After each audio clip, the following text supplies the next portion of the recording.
Hello everyone, free Harry. The time has come to end his misery. Isn't it time we all rallied together for a noble cause? Yes, let's free Harry, free him from his misery, his complaints, his need relentless for attention. Harry is set to inherit the final millions from his trust funds at 40, which could excite Meghan, though their spending habits make maintaining their lifestyle challenging. Reports say Harry is unhappy about his upcoming wealth, since his family cut him off on his birthday, and he is preparing to criticize them for not wishing him a happy birthday. Meanwhile, the Duke of Gloucester, a senior royal, turned 80, highlighting a stark contrast between his and Harry's lifestyles. They cover many engagements while not getting as much press as others.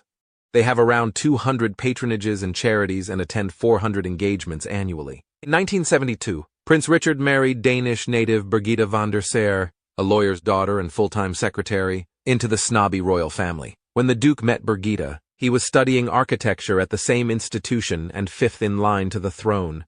Like Harry, he had two uncles. As we know, Prince Edward abdicated for American divorcee Wallis Simpson. That led to Queen Elizabeth II's father, King George VI.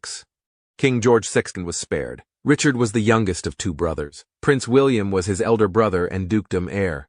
There was another. After his wedding to Birgitte, his older brother died in a plane disaster weeks later. After becoming heir to the dukedom, he and his wife had to give up their lifestyle, careers, and home to become working royals and dedicate their lives to duty, service, and honoring the Queen, crown, and country. Unfortunately, Prince Richard's father died 2 years after his older brother. He received the dukedom and its responsibilities. No one has heard them complain.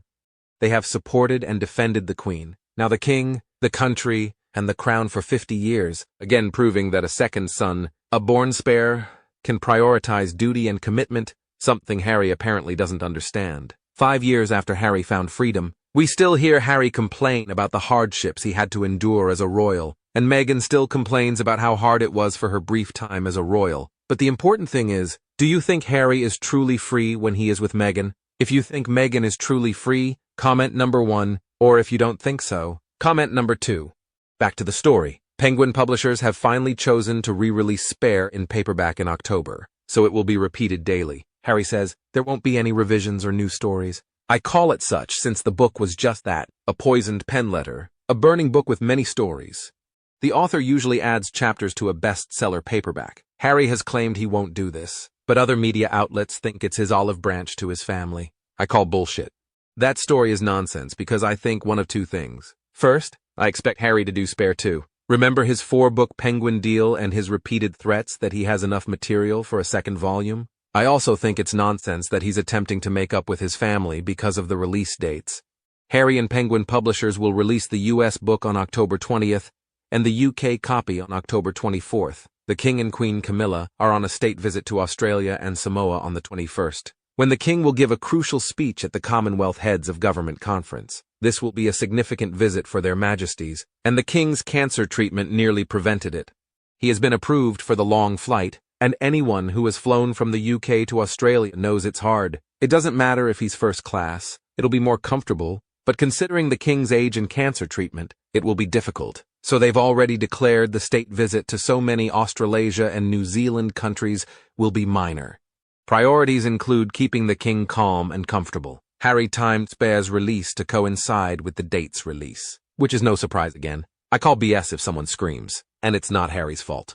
We've heard that so many times. It's the publishers. Harry knows precisely what he's doing. I was expecting it to hit during the Earthshot Prize, owing to his envy of his brother, but Prince William has cut him off. Harry can emotionally blackmail the King with his children, but not his brother. He has informed those who have come for. Harry knows precisely what he's doing. I was expecting it to hit during the Earthshot Prize, owing to his envy of his brother, but Prince William has cut him off. Harry can emotionally blackmail the King with his children, but not his brother. He has informed those who have come forward that he will lay down his sword and tools if he obtains what he wants. Harry is still stressing his father in every way he can, because he seems to think the King can overrule Ravik's judgment over his PP status, security, and money. I think this is no olive gesture, simply an indication that Harry and Meghan will keep attacking his sickly father and making jabs and swipes and poorly veiled threats to the Queen in her final years. According to another story, the King is concerned that Harry and Meghan's Netflix contract is set to expire, their last profitable arrangement. I'll discuss that in my upcoming video. I don't know if the king is horrified or if the media is blowing it up, but I'm sure the king, Prince William, and the rest of the royals know that Harry and Meghan are trying to live like successful, talented billionaires and want the A-list lifestyle, but they can't make that much money. They currently depend on gifts, rich friends, and other countries' charity, with the money drying up, them being laughed out of Hollywood, being criticized by some Hollywood big power players, being lazy, contracts expiring left and right, and having only ever had one surefire payout deal, trashing the royal family, and putting out scandalous stories for cash. It's pretty obvious. From the minute Harry and Meghan signed those enormous deals, most of us knew they would never compete with the Obamas or the Beckhams because they have nothing substantial. Their lack of work ethic was evident when they were working royals and had a crew of staff doing everything for them. They have no talents or skills compared to A-listers. Without lifting a finger, they made few appearances and engagements. Harry can't be anything other than a royal, and Meghan is just Meghan. Recent appearances show that these two are still threatening the royal family, therefore tearing the Band-Aid off. Charles must tell them to bring it on. Another documentary, another tell-all. Spare 2, 0. Meghan's memoirs do it all because few will take their words seriously. Even though they initially accused the royal family, they did it because they didn't get their way. They wanted halftime royals work. When the Queen said no, they tried to call her bluff. So she seized everything from them, and they appeared on Oprah's small chairs in her garden to tell her about their terrible experiences.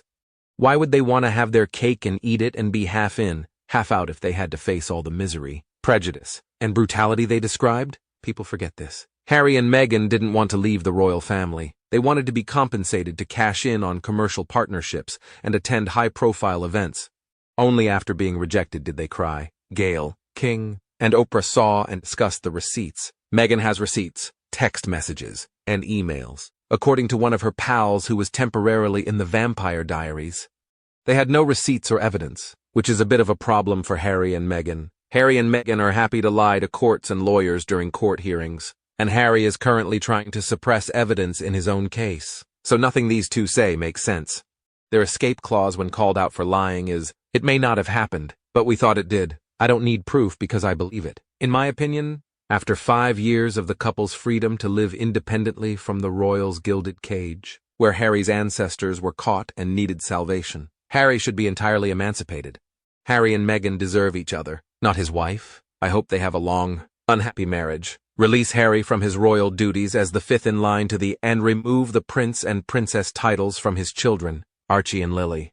Initially, their parents decided against using these titles, citing their biracial identity, but later reversed the decision without consulting their children. As private U.S. citizens living in a country with no monarchy, these titles would only hinder the children's ability to blend in. The Free Harry movement suggests that the king should petition the government to officially remove Harry and his children from the line of succession.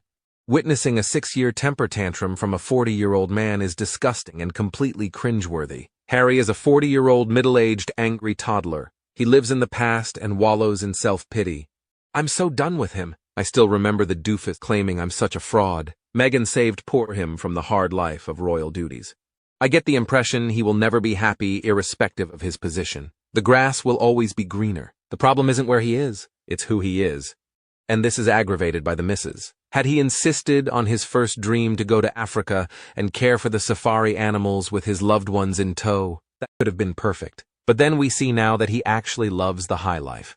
Yes, New Yorkers do not owe the gruesome twosome anything. Your elected officials and police should know better. The Harkles are not public figures, but celebrities. They should pay their own way. Similarly, many ordinary Nigerians or Colombians did not ask for or even want a visit to their country by the two pretenders. This is a compelling reason the king and parliament must strip Harry and his children of all their titles and succession rights. As his wife, she will lose hers when he loses his. It's truly scandalous that Harry continues to live in the U.S., all while clinging to some imaginary diplomatic status. How can this possibly apply to him when he has so blatantly betrayed his family and his country? It's laughable, really.